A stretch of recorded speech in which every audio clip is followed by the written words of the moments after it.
विमा उतरवलेल्या शेतकऱ्यांना प्रति हेक्टरी 17,000 रुपये अधिक मिळणार. तर क्रॉप कम्पेन्सेशनच्या संदर्भात जवळपास या ठिकाणी आपण 65 लाख हेक्टर करता 6,175 कोटी रुपये देण्याचा निर्णय केलेला आहे. आपण प्रति हेक्टरी अतिरिक्त 10,000 रुपये देण्याचा निर्णय केलेला आहे. राज्यातील ज्या शेतकरी बांधवांना पीक विम्याचा पहिल्या टप्प्यामध्ये पैसे वाटप झाले नसतील अशा शेतकरी बांधवांच्या खात्यामध्ये पीक विम्याच्या दुसऱ्या टप्प्यामध्ये पैसे वितरित होण्यास आता सुरुवात झाली आहे. पीक विम्याचा पहिला टप्पा वितरित झालेला आहे. आज निधी जमा होत आहे, कारण या महत्त्वाच्या निर्णयानंतर सरकारच्या माध्यमातून जो निर्णय घेण्यात आला त्या माहितीनुसार आज सकाळपासूनच निधीचे हस्तांतरण वितरण आता सुरू झाले आहे. त्यामुळे शेतकऱ्यांना आता भला मोठा दिलासा सरकारच्या माध्यमातून मिळत आहे. काही जिल्ह्यांमध्ये हेक्टरी 20,000 रुपये, तर मग काही जिल्ह्यांमध्ये 30,000 रुपये, तर काही या ठिकाणी शेतकऱ्यांना 40,000 रुपये, तर काही शेतकऱ्याला 50,000 रुपयापर्यंत पीक विमा आता वाटप केला जात आहे. ज्यांचे 2022, 2023 आणि 2024 या 3 वर्षामध्ये अतिवृष्टीमुळे नैसर्गिक आपत्तीमुळे मोठे नुकसान झाले असेल अशा सर्व शेतकरी बांधवांना आज निधी जमा होत आहे. त्या शेतकरी बांधवांची भरपूर दिवसांची आता प्रतीक्षा संपत आहे.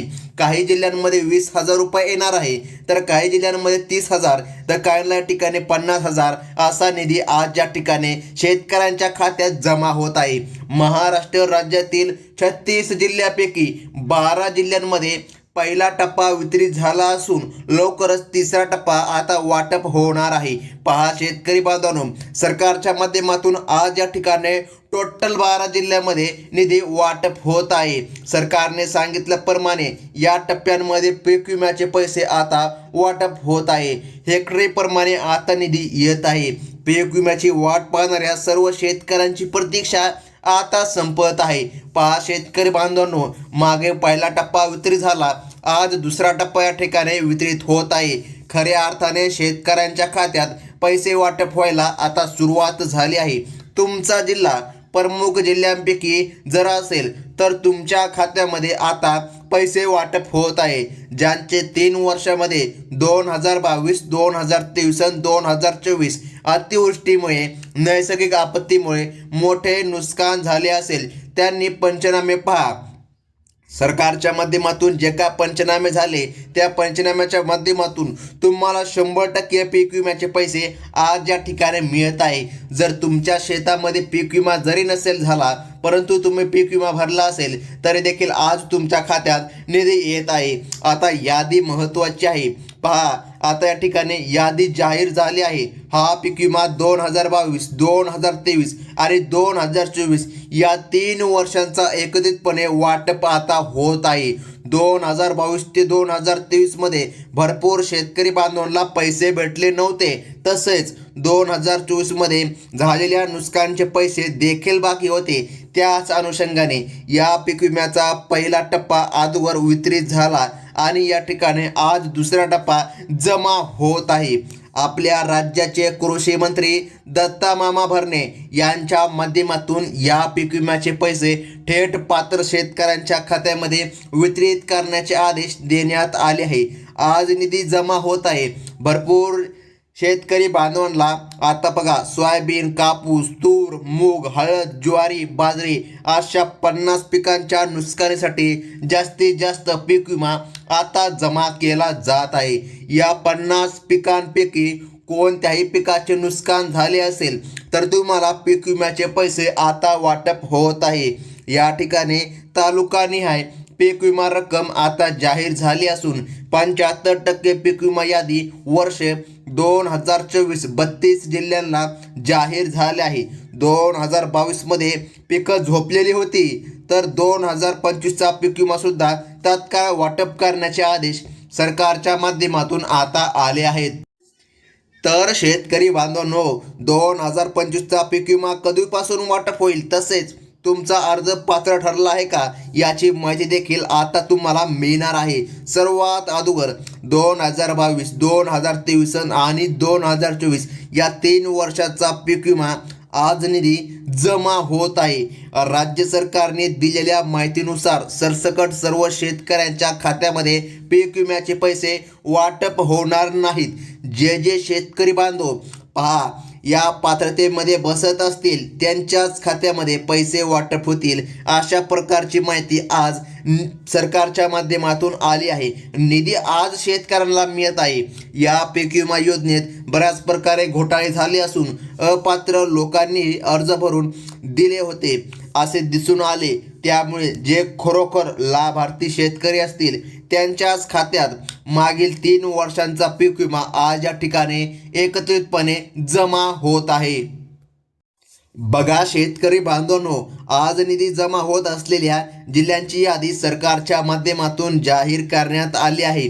पहा शेतकरी बांधवांनो, जे काही जिल्हे आहेत त्यांची यादी सरकारने जाहीर केली आहे. बघा आता या ठिकाणी हे तर जिल्हे आहे, परंतु सरकारच्या माध्यमातून निश्चित यादी आज आली आहे.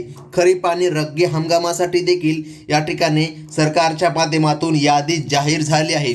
आता शेतकऱ्याला अत्यंत महत्त्वाची यादी आहे. जर यादीमध्ये नाव आलं तरच या ठिकाणी सरकारच्या माध्यमातून निधी जमा होतोय. पहा शेतकरी बांधवांनो, सरकारने सांगितल्याप्रमाणे पहा अगदी 1 मिनिटामध्ये सविस्तर यादी आपण पाहून घेऊया. आपल्या राज्याचे कृषी मंत्री दत्ता मामा भरणे यांच्या माध्यमातून या पीक विम्याचे पैसे आता पात्र शेतकऱ्यांच्या खात्यामध्ये वितरित करण्याचे आदेश देण्यात आले आहेत आणि आज निधी जमा होत आहे. भरपूर शेतकरी बांधवांना सोयाबीन, कापूस, तूर, मूग, हळद, ज्वारी, बाजरी अशा 50 पिकांच्या नुकसानीसाठी जास्तीत जास्त पीक विमा आज या ठिकाणी वाटप केला जात आहे. तर पहा शेतकरी बांधवांनो, अत्यंत महत्त्वाची बातमी आता आली आहे. अगदी 1 मिनिटामध्ये आपण यादी देखील पाहून घेऊया. बघा कोणत्या शेतकऱ्यांना कोणत्या जिल्ह्यामध्ये आणि कोणत्या बँकांमध्ये पीक विम्याचे पैसे वाटप होत आहे याची माहिती आपण या ठिकाणी अगदी 1 मिनिटामध्ये पाहणार आहोत. जर तुम्ही नियमांचे पालन केले नसेल तर या ठिकाणी सर्वांना पैसे या ठिकाणी पहा शेतकरी बांधवांनो, सरकारने सांगितल्याप्रमाणे काही अटी घातलेल्या आहे.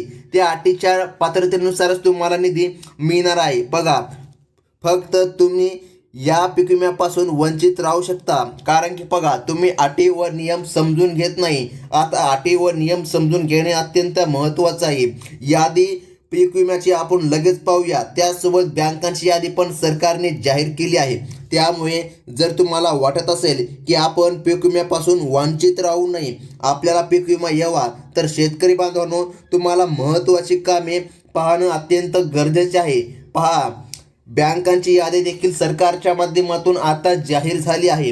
पहा सर्वात अगोदर बँकांची यादी पाहून घेऊया आणि नंतर जिल्ह्यांची यादी पाहून घेऊया, म्हणजे की सर्व शेतकरी बांधवांना समजेल की नेमकं पीक विमा कधी व कोणत्या जिल्ह्यामध्ये येणार आहे. त्यासोबत तुम्हाला कोणते महत्त्वाची कामे करायची आहे हे देखील आपण जाणून घेऊया. बँकांची यादी खालील प्रमाणे आहे. पहा शेतकरी बांधवांनो, bank of India, bank of Maharashtra, Canara bank, ICICI bank, त्यानंतर कोटक महिंद्रा बँक, त्यानंतर बघा IDFC बँक, त्यानंतर शेतकरी बांधवांनो बघा IDBI बँक, त्यानंतर HDFC बँक, तसेच स्टेट बँक ऑफ इंडिया, त्यानंतर महाराष्ट्र ग्रामीण बँक आणि इंडियन पोस्ट पेमेंट बँक.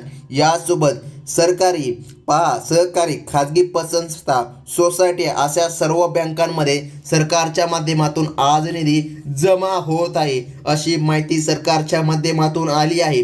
महत्त्वाचं काम म्हणजे तुम्हाला आधार कार्ड बघा या ठिकाणी बँकेला लिंक करून ठेवायचं आहे, तरच तुमच्या खात्यात निधी जमा होईल असं सरकारने स्पष्टपणे आता सांगितलं आहे. बघा आणि या ठिकाणी बँक खात्याची KYC केली आहे की नाही हे एकदा तपासून घ्या, कारण सरकारच्या माध्यमातून आता यादी जाहीर करण्यात आली आहे. तर शेतकरी बांधवांनो, पीक विमा वाटपासाठी प्राधान्य दिलेल्या बँकांची यादी सरकारने आता जाहीर केली आहे.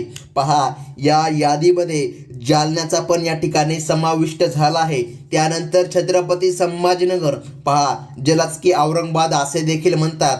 त्यानंतर बघा टोटल 12 जिल्हे सांगण्यात आले आहेत. सरकारने सांगितल्याप्रमाणे अहिल्यानगर, यवतमाळ, धाराशिव, परभणी, बीड, अकोला, हिंगोली पहा शेतकरी बांधवांनो, अत्यंत महत्त्वाची आता बातमी आली आहे. त्यानंतर बुलढाणा, नांदेड आणि लातूर पहा या जिल्ह्यांचा समावेश सरकारच्या माध्यमातून करण्यात आला आहे. आताच अत्यंत महत्त्वाचं म्हणजे की शेतकरी बांधवांनो, बँकांच्या यादीमध्ये व जिल्ह्यांच्या यादीमध्ये तुमचं नाव येणं अत्यंत गरजेचं होतं. जर का या बँकांच्या यादीमध्ये व जिल्ह्यांच्या यादीमध्ये तुमचं नाव आलं असेल तर सरकारच्या माध्यमातून आज नक्कीच तुमच्या खात्यात पीक विमा जमा होत आहे. पहा शेतकरी बांधवांनो, अशाच महत्त्वाच्या बातम्या पाहण्यासाठी लगेच आपल्या चॅनलला सबस्क्राईब व लाईक करा व बाजूची बेल नोटिफिकेशन घंटी क्लिक करून ऑल वरती सेट करा, म्हणजे की अशाच महत्त्वाच्या बातम्या सर्वात प्रथम तुम्हाला पाहायला मिळतील. धन्यवाद.